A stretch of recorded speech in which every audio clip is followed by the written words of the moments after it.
Hello प्रतियोगी छात्रों, success यात्रा एकेडमी में आपका बहुत बहुत स्वागत है। जैसा कि आपको पता ही है कि हम एसएससी जीडी के प्रीवियस ईयर के क्वेश्चन को सॉल्व करा रहे हैं और ये उसकी दूसरी श्रृंखला है। आप इसको लाइक करें, शेयर करें, सब्सक्राइब करें। Thank you. यहाँ पर देखें, पहला क्वेश्चन दिया हुआ है भारतीय संविधान का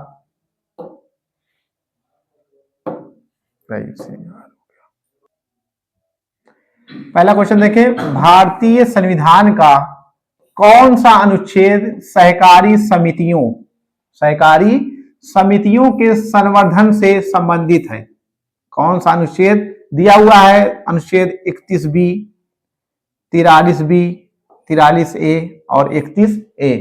तो भारतीय संविधान का अनुच्छेद 43B ये सहकारी समितियों से संबंधित है। 43B को जो है संविधान के 97वें संविधान संशोधन द्वारा इसको शामिल किया गया। तो आपका आंसर हो जाएगा कि भारतीय संविधान का कौन सा अनुच्छेद कोऑपरेटिव सोसाइटी यानी सहकारी समितियों संबंधित है, वो है 43B। तो आपका आंसर हो जाएगा बी, 43B। ये आपका आंसर हो जाएगा। यहां पर देखिए, राजा टोडरमल निम्नलिखित में से किस मुगल सम्राट के शासनकाल के दौरान राजस्व मंत्री थे? राजा टोडरमल किस मुगल सम्राट के शासनकाल के दौरान राजस्व मंत्री थे? यहां पर दिया हुआ है हुमायूं, शाहजहां, जहांगीर और अकबर। तो राजा टोडरमल अकबर के शासनकाल में राजस्व मंत्री थे। अकबर के शासनकाल में राजस्व मंत्री थे। इन्होंने आईने दयशाला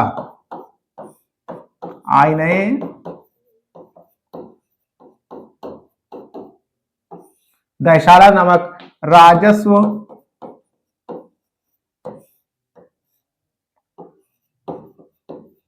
पद्धति की शुरुआत की। आईने दयशाला।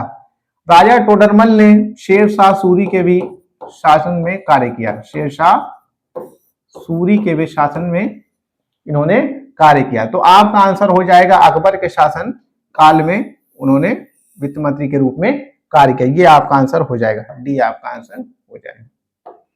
फिर यहां पर देखें, मराठों और अफगानिस्तान के शासक अहमद शाह अब्दाली के बीच पानीपत की तीसरी लड़ाई किस वर्ष हुई? पानीपत की तीसरी लड़ाई जो अफगानिस्तान के अहमद शाह अब्दाली और मराठों के बीच हुई थी, वो कब लड़ी गई? दिया हुआ है 1851, 1781, 1761 और 1831।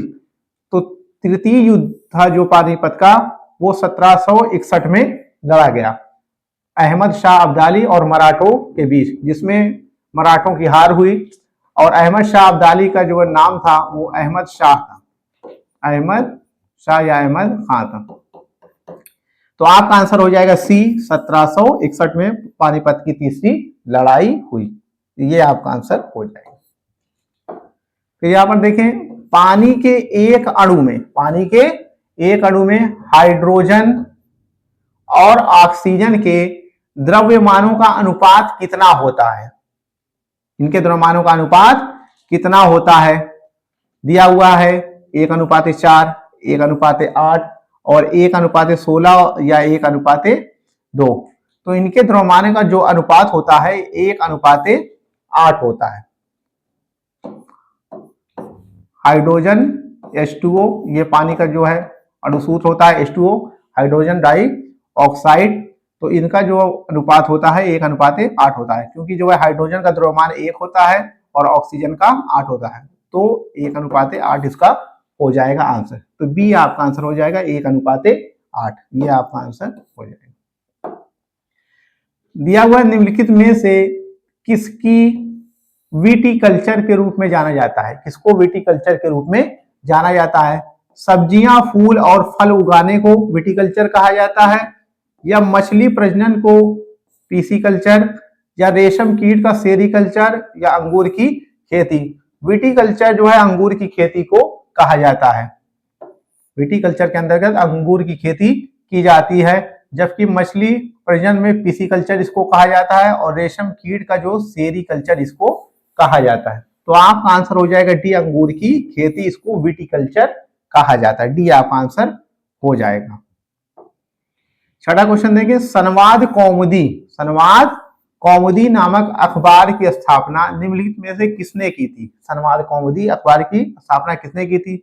दिया हुआ है ईश्वर चंद्र विद्यासागर, रास बिहारी बोस, राजा राम मोहन राय और शिशिर कुमार घोष। तो संवाद कौमुदी नामक जो है अखबार की स्थापना राजा राम मोहन राय द्वारा की गई थी। राजा राम मोहन राय के द्वारा की गई थी, जबकि ईश्वर चंद्र विद्यासागर ये बंगाल के थे और इन्होंने नारी शिक्षा और उससे जुड़े जो है मामलों को उठाया, जबकि रास बिहारी बोस ने 1942 में इंडियन इंडिपेंडेंस लीग की जो है स्थापना की थी।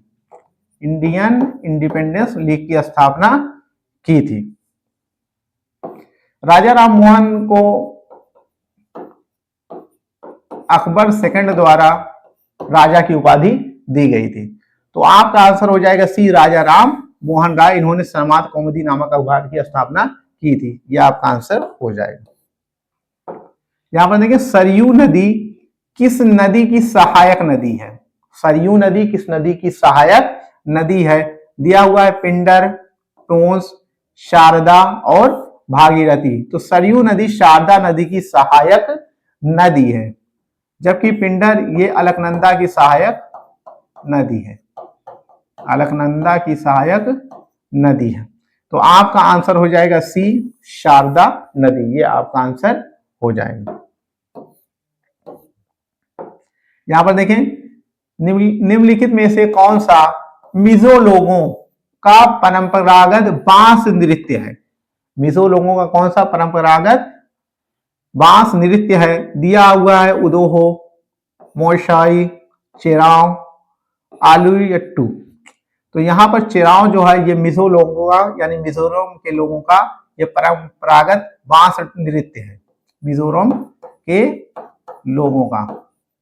जबकि उदोहो, मोशाई और आलुयट्टू ये नागालैंड के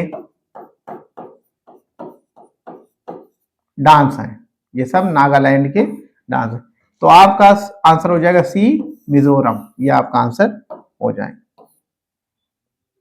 यहां पर देखिए, निम्नलिखित में से कौन सा अपने ययाति और तुगलक नामक नाटकों के लिए प्रसिद्ध है? ययाति और तुगलक नामक नाटकों के लिए प्रसिद्ध है। दिया हुआ है बीजू खोटे, मोहम्मद जहूर खय्याम, श्रीराम लागू और गिरीश कर्नाड। तो यहाँ पर ययाति और तुगलक नामक जो नाटकों के लिए प्रसिद्ध हैं वो गिरीश कर्नाड है। ये फेमस जो है ऑथर है यानी लेखक हैं।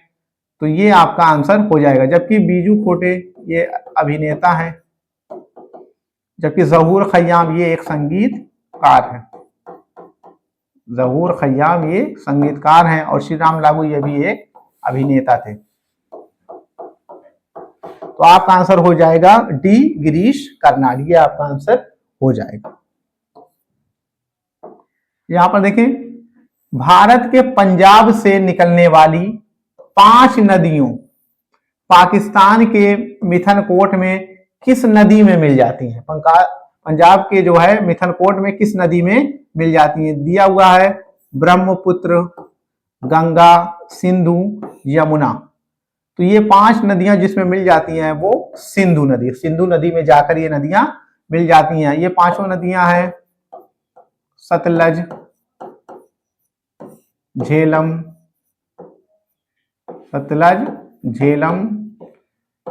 ब्यास, रावी,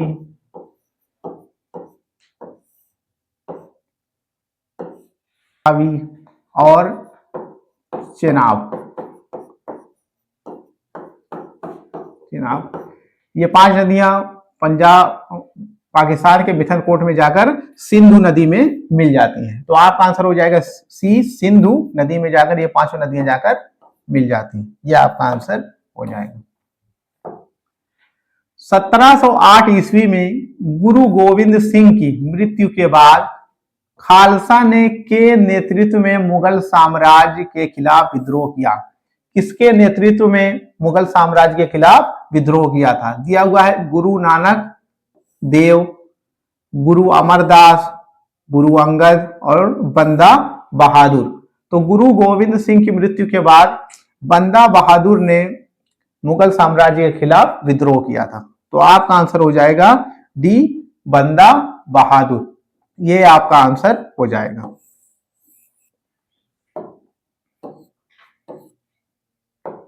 यहां पर देखें, त्वेषा मलिक एक भारतीय खिलाड़ी हैं।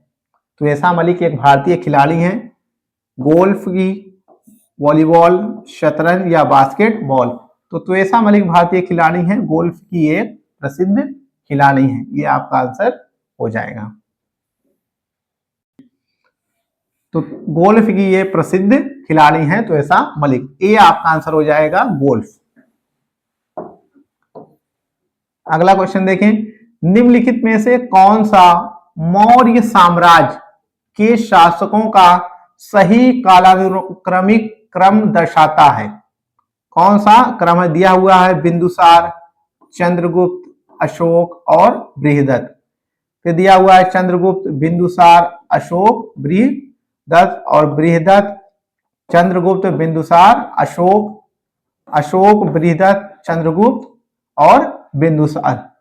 तो बृहदत्त जो है ये अंतिम शासक थे, तो बृहदत्त इसमें जो है ये आपका आंसर नहीं हो जाएगा। इसमें भी अशोक के पास बाद जो है बृहदत्त, ये भी आपका आंसर नहीं होगा। दिया हुआ है बिंदुसार, चंद्रगुप्त, अशोक, बृहदत्त, ये भी आपका आंसर नहीं है।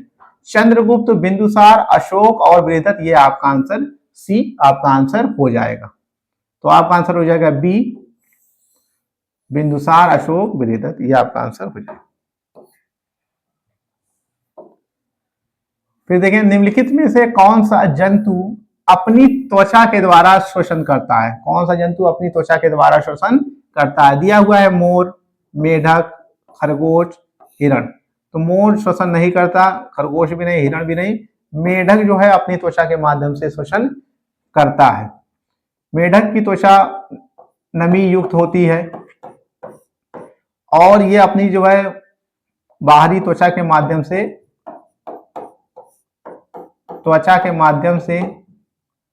श्वसन करता है। तो आपका आंसर हो जाएगा बी, मेढक। यह आपका आंसर हो जाएगा। अगला क्वेश्चन देखें, होजेनक्कल जलप्रपात, जिसको वाटरफॉल भी कहा जाता है, होजेनक्कल जलप्रपात किस राज्य में स्थित है? ये किस राज्य में है? दिया हुआ है महाराष्ट्र, केरल, आंध्र प्रदेश और तमिलनाडु। तो होजेनक्कल जलप्रपात ये तमिलनाडु राज्य में स्थित है। तमिलनाडु राज्य में स्थित है, कावेरी नदी पर। कावेरी नदी पर यह स्थित है, जो कि बंगाल की खाड़ी में गिरती है।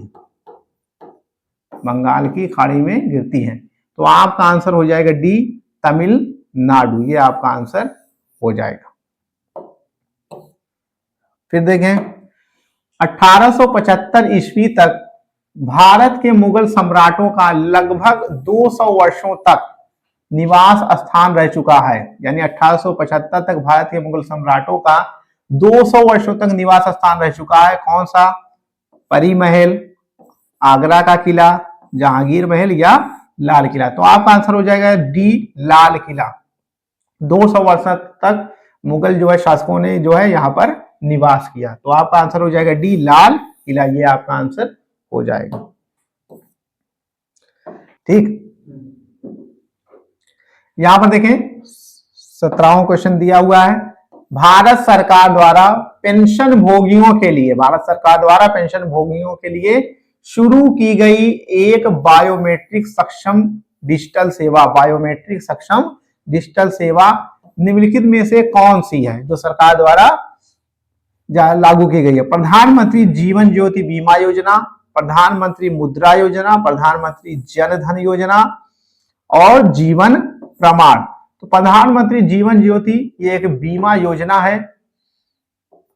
प्रधानमंत्री मुद्रा योजना ये एक जो है सहायता योजना है, जिसमें कुछ लोन दिए जाते हैं। प्रधानमंत्री जन धन योजना ये आर्थिक समावेशन से संबंधित योजना है, जबकि जीवन प्रमाण ये बायोमेट्रिक सक्षम डिजिटल सेवा है जिसकी शुरुआत 2014 में की गई थी। इसकी शुरुआत 2014 में की गई। तो डी आपका आंसर हो जाएगा जीवन प्रमाण। ये पेंशन भोगियों के लिए शुरू की गई एक योजना है। तो डी आपका आंसर हो जाएगा।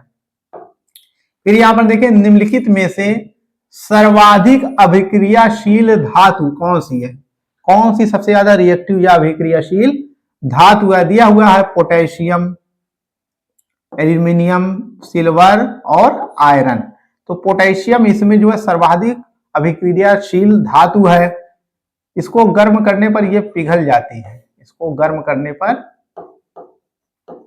पिघल जाती है और इसका परमाणु क्रमांक 19 है। तो आपका आंसर हो जाएगा ए पोटेशियम। ये सर्वाधिक अभिक्रियाशील धातु है। ये आपका आंसर हो जाएगा। यहां पर देखिए महानदी के बारे में निम्नलिखित में से कौन सा कथन गलत है? महानदी के बारे में निम्नलिखित में से कौन सा कथन गलत है? या छत्तीसगढ़ के पहाड़ी इलाकों से निकलती है, इसके जलग्रहण क्षेत्र का कुछ भाग महाराष्ट्र में स्थित है, या लगभग 860 किलोमीटर लंबी है, या अरब सागर में गिरती है, या छत्तीसगढ़ के पहाड़ी क्षेत्रों से निकलती है, ये कथन सही है। जबकि इसके जलग्रहण क्षेत्र का कुछ हिस्सा महाराष्ट्र में स्थित है, ये भी ठीक है। या लगभग 860 किलोमीटर लंबी है, ये भी ठीक है। जबकि यह अरब सागर में गिरती है, ये कथन गलत है। ये बंगाल की खाड़ी में गिरने वाली नदी है। ये बंगाल की खाड़ी में गिरती है। तो आपका आंसर हो जाएगा डी, अरब सागर में गिरती है, यह कथन गलत है। डी आपका आंसर हो जाएगा। यहां पर देखिए भारत सरकार ने वर्ष में आयुष्मान भारत प्रधानमंत्री जन आरोग्य योजना को मंजूरी दी थी। प्रधानमंत्री जन आरोग्य योजना को मंजूरी दी थी 2019 में, 2014 में, 2018 में या 2015 में। तो इस योजना को जो मंजूरी दी गई थी वो 2018 में दी गई थी। 2018 में इसको मंजूरी दी गई। इसके तहत जो है प्रत्येक परिवार को जो है 5 लाख रुपए तक मुफ्त इलाज की सुविधा प्रदान की जाती है। 5 लाख रुपए तक मुफ्त इलाज की सुविधा सरकार द्वारा प्रदान की जाती है। तो आपका आंसर हो जाएगा सी, 2018 में पीएम जन आरोग्य योजना को लागू किया गया। तो ये आपका आंसर हो जाएगा। तो दोस्तों प्रतियोगी छात्रों हमसे जुड़े रहें, कमेंट करें और सब्सक्राइब भी करें हमारे चैनल को। धन्यवाद।